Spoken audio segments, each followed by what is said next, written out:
మేషరాశి. అశ్విని భరణి కృత్తికా పాదం మేషం. అశ్విని అయితే ఈ మేషరాశి వారికి ఈ సంవత్సరము గ్రహ సంచారము అద్భుతమైన మార్పు దిశగా సాగుతుంది. ద్వాదశంలో ఏలినాటి శని ఉన్నాడని కంగారు పడాల్సిన అవసరం లేదు. అంటే ద్వాదశ స్థానంలో శని వచ్చాడు. అయినా ఆయన గురుక్షేత్రంలో ఉన్నాడు కాబట్టి పెద్దగా ఇబ్బంది పెట్టడు.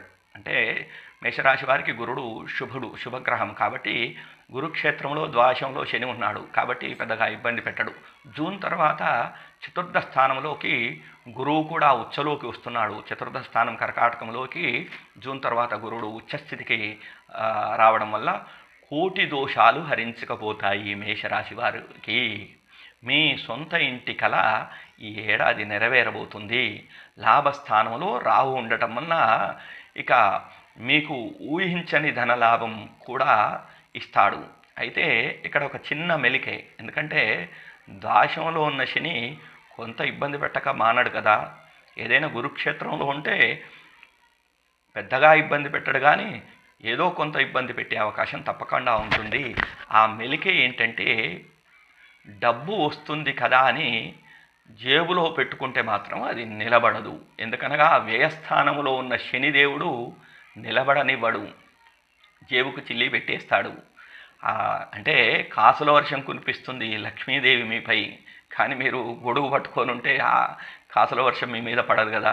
గొడుగు పట్టుకొని ఉండదు అంటే మీకు వచ్చే ఆదాయాన్ని వెంటనే, వచ్చిన లక్ష్మిని వెంటనే స్థలంలో కానీ బంగారంలో కానీ ఏదో విధంగా నిలవ పెట్టుకోకుండా ఏదో విధంగా పెట్టుబడిగా మార్చినట్లయితే ఈ సంవత్సరం అది మనకు ఇబ్బంది జరగకుండా ఉంటుంది. పెట్టుబడిగా మారుస్తే ముందు మనకు ఉపయోగపడే అవకాశం ఉంటుంది. అదే మనం జేబులో పెట్టుకున్నామంటే ఖర్చు అయిపోయే అవకాశం ఉంటుంది. కాబట్టి అది ముఖ్యంగా గమనించాలి. అట్లాగే వచ్చిన పైసలు చేబదులు ఇవ్వడం కానీ లేక ఇతరులకు అప్పులాగా ఇవ్వడం కానీ చేస్తే ఇంకా వటే. కాబట్టి అటువంటివి చేయకపోవడం ఈ మేషరాశి వారికి చేయొద్దని సూచన. ఆ ఒక్క జాగ్రత్త తీసుకుంటే ఈ సంవత్సరం విజయం మీదే.